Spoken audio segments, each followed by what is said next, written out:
Bom dia, turma. Tudo bem com vocês? Hoje nós teremos uma aula de história. Estão preparados?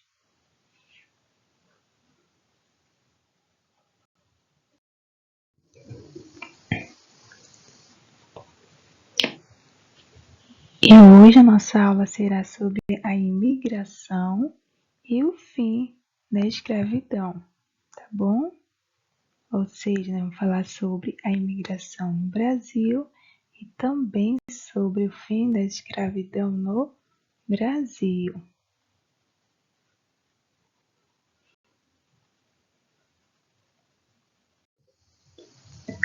Tá, o primeiro ponto que nós vamos conhecer aqui é sobre o trabalho e a imigração. Quem sabe aqui o que é imigração? Nós já aprendemos isso em geografia, né? A imigração é quando chegam pessoas para um novo lugar. Ou seja, nesse caso aqui, foi quando vieram pessoas de outros países para o Brasil. Olha aqui essa imagem, nós vemos um navio chegando no Brasil com várias pessoas. Então, aqui nós tínhamos pessoas de vários países diferentes. Mas o que essas pessoas buscavam aqui no Brasil? O que elas queriam aqui? Porque elas deixavam a sua terra e vinham para um país totalmente desconhecido. Então, essas pessoas, elas fugiam de guerras que estavam acontecendo nos seus países, elas vinham em busca de emprego aqui, porque nessa época existia muito emprego, estava precisando de muitas mãos de obra. Então as pessoas vinham em busca de emprego, de melhores condições de vida, para ter um trabalho, para sustentar sua família, os seus filhos. Então, por isso que as pessoas vinham de lá, de tão longe, para o Brasil, certo? Então, os brasileiros, donos de grandes fazendas, eles estavam acostumados a lidar com escravos.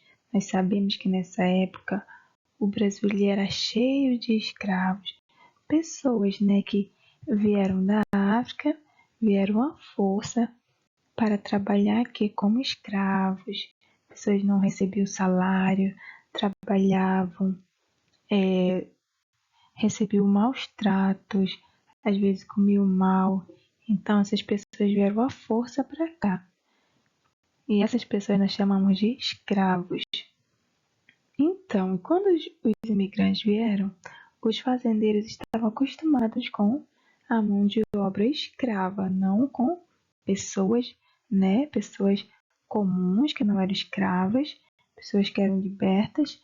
Então, essas pessoas elas tinham que ser assalariadas, ou seja, tinham que receber um salário diferente dos escravos. Os escravos eles não recebiam nem um centavo para trabalhar.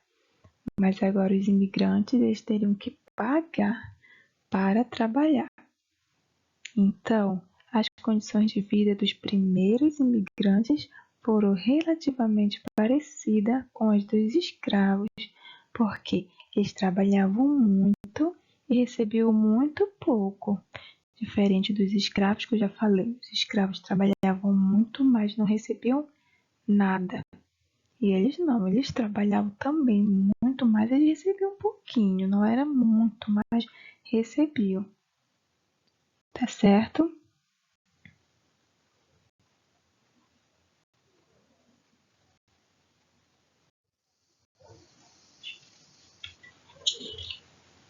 Agora vamos falar mais um pouquinho sobre os imigrantes no Brasil. Quem eram os imigrantes no Brasil? Então, o Brasil ele recebeu cerca de 4 milhões de estrangeiros entre o final do século XIX e o início do século XX. O maior número chegou entre 1887 e 1930. Então, 4 milhões de imigrantes é muita coisa. 4 milhões de pessoas que não moravam aqui vieram para cá para trabalhar. Então, inicialmente, os italianos foram o maior grupo europeu que veio para o Brasil. A grande maioria se instalou no estado de São Paulo. Os portugueses formaram a segunda maior população, além de vários outros grupos de imigrantes, como japoneses e sírio-libaneses.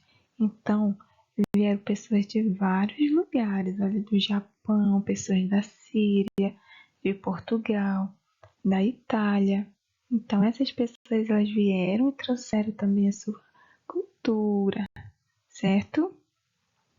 Os trabalhadores estrangeiros eram em geral camponeses ou operários de fábricas que foram atraídos pela propaganda do governo brasileiro, prometendo facilidades como contrato de trabalho, pagamento da passagem de navio, moradia e, em muitos casos, terras para plantar. Então, essas pessoas elas vieram atraídas aqui. O governo aqui no Brasil dizia: podem vir, que nós iremos dar terra para vocês plantarem as comidas de vocês, os legumes de vocês, nós vamos dar emprego. Então, as pessoas acreditavam e elas chegavam aqui, era totalmente diferente, tá certo? Então, aqui nessa imagem nós vemos, olha, vários imigrantes. Eles estão aqui na frente de uma hospedaria, né? Que é tipo um hotel, uma hospedagem que as pessoas ficavam enquanto para eles dormirem, para eles viverem com seus filhos, suas famílias, suas mulheres, tá certo?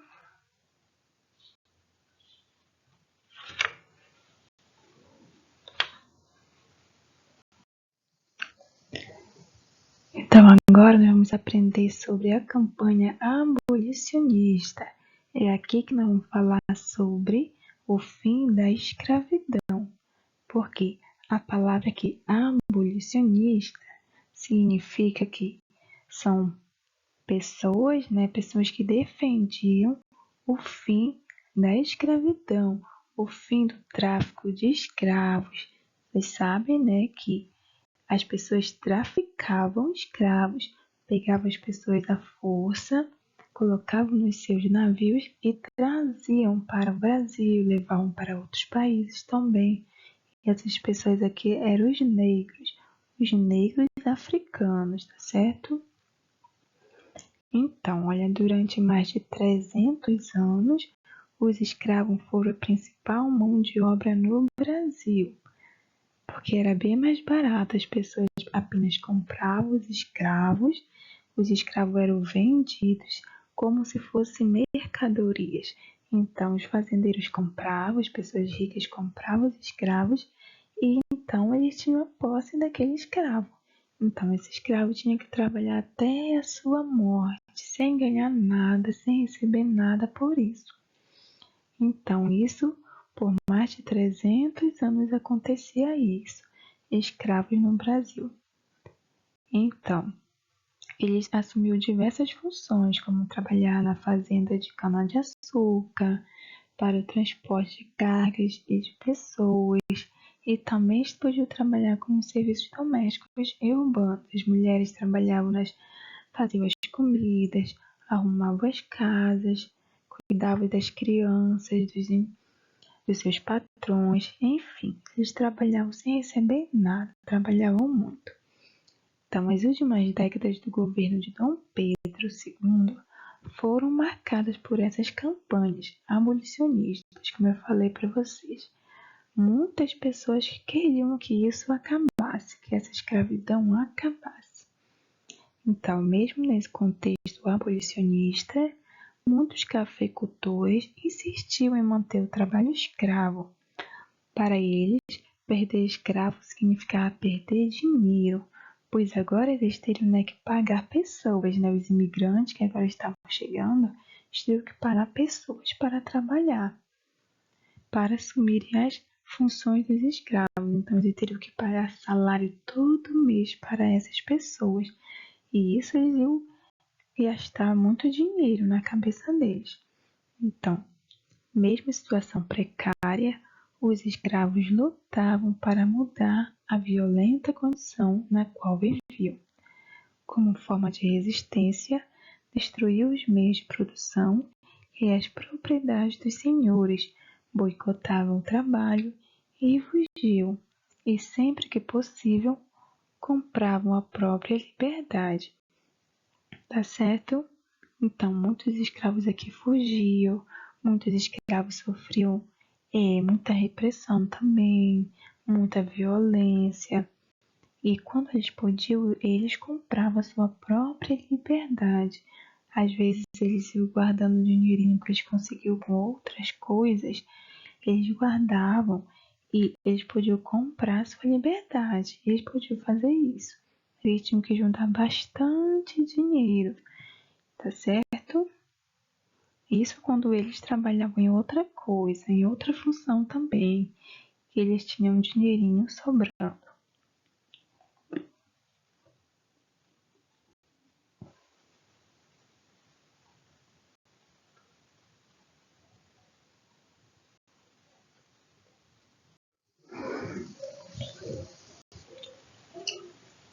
E agora, né, que o fim da escravidão começa a acontecer. Então, aos poucos, os abolicionistas foram pressionando o governo a aprovar algumas leis que promovessem a libertação dos escravos. Então, eles criaram primeiramente 3 leis, que foram a Lei Eusébio de Queiroz. Então, essa lei proibia o tráfico de pessoas escravizadas pelo Oceano Atlântico, então nenhum navio aqui podia circular no Oceano Atlântico. O Oceano Atlântico é o oceano que banha o Brasil aqui. Então essa foi a primeira lei. A segunda lei foi a Lei do Ventre Livre. Essa lei dizia que os filhos de escravos que nascessem a partir de 28 de setembro daquele ano seriam considerados livres. Então, esse ano foi 1871. Então, agora, quando os filhos nascessem, né, os filhos dos escravos nascessem, eles poderiam ser considerados livres. Mas nós podemos perceber aqui que quando a criança nasce, a criança ela fica com a mãe. Então, se a mãe era escrava e o filho já nasceu livre, mas mesmo ele sendo livre, ele ficava morando com a mãe, porque ele precisava da mãe, né? Mas sabemos que as crianças necessitam da mãe. Então é como se essa lei não adiantasse muita coisa, porque querendo ou não, o escravo, né, que nasceu, a criança, ela continuaria lá na fazenda e, consequentemente, né, os fazendeiros colocariam ela para trabalhar também. Mas aconteceu aqui a terceira lei. A terceira lei é a lei dos sexagenários. Essa lei, ela trazia liberdade para as pessoas escravizadas com mais de 60 anos. A lei determinava, porém, que antes de serem libertas, deveriam trabalhar para os senhores por mais 3 anos, como forma de indenização, ou até completar 65 anos. Mas essa lei também não adiantou muita coisa, né? Porque os escravos, eles não viviam muito tempo. Por eles se alimentarem mal, trabalharem muito, sofrerem muita violência, eles nem chegavam a 60 anos, imagine 65. Então eles morriam bem jovens, certo? Mas isso até acontecer depois de todas essas 3 leis aqui, aí quando foi por volta de 1887, o movimento abolicionista cresceu e ganhou muitos simpatizantes, alguns dos quais passaram a facilitar a fuga de escravos. Então, nesse mesmo ano aqui, os militares lançaram um manifesto dizendo que não perseguiriam nem capturariam escravos fugitivos. Com tantas pressões internas e externas, em 13 de maio de 1888, a princesa Dona Isabel assinou a Lei Áurea, declarando o fim da escravidão no Brasil. Então, preste atenção aqui. A Lei Áurea foi a lei que acabou com a escravidão no Brasil, proibia a escravidão no Brasil. Então, essa medida foi comemorada em várias partes do país, com festas e outras manifestações.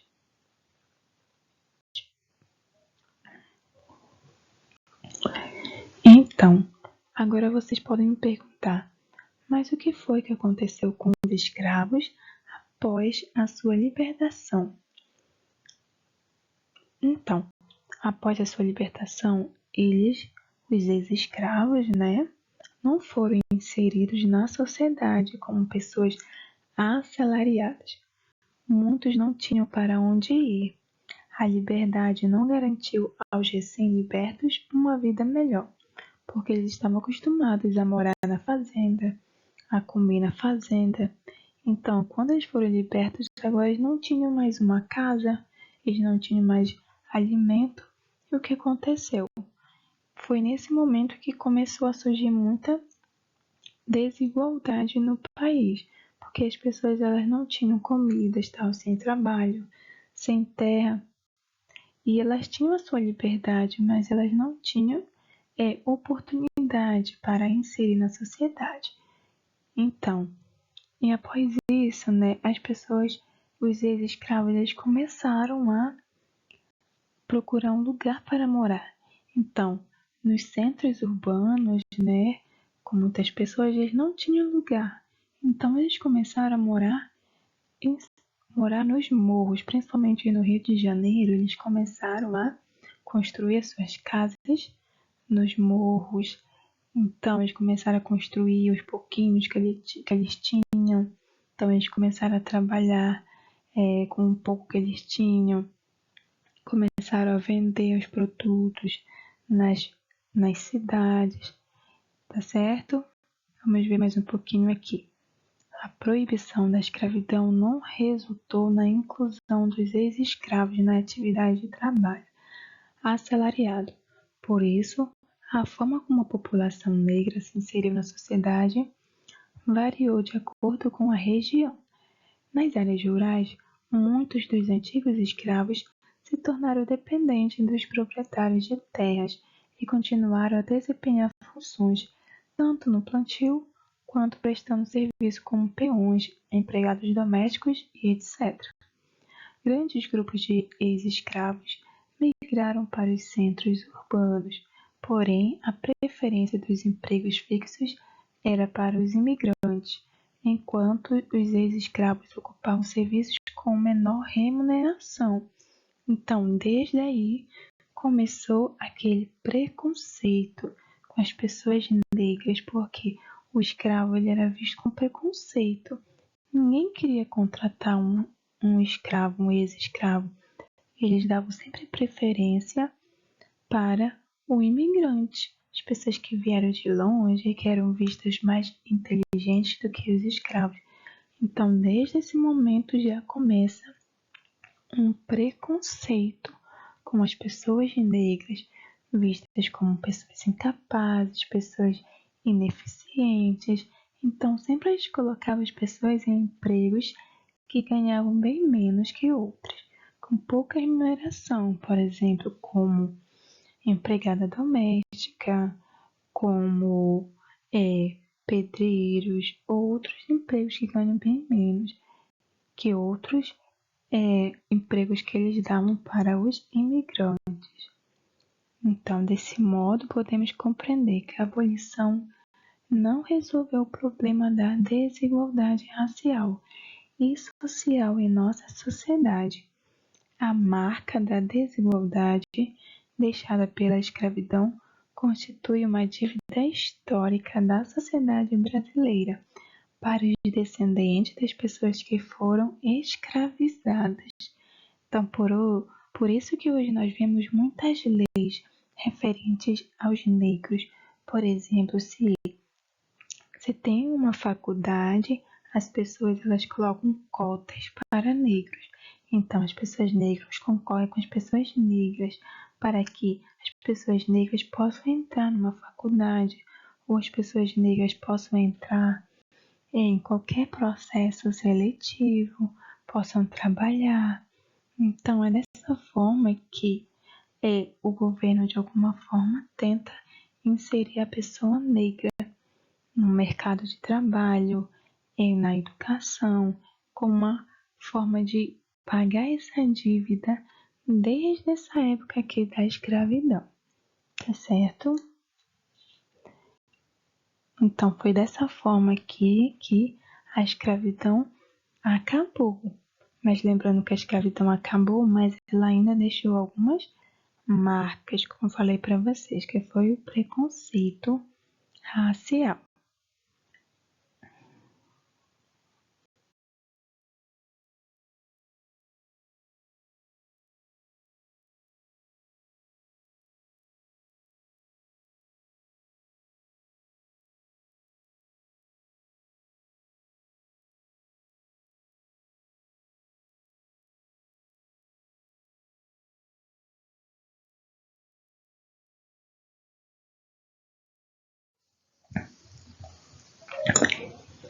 Então, crianças, por hoje é isso e até a próxima aula.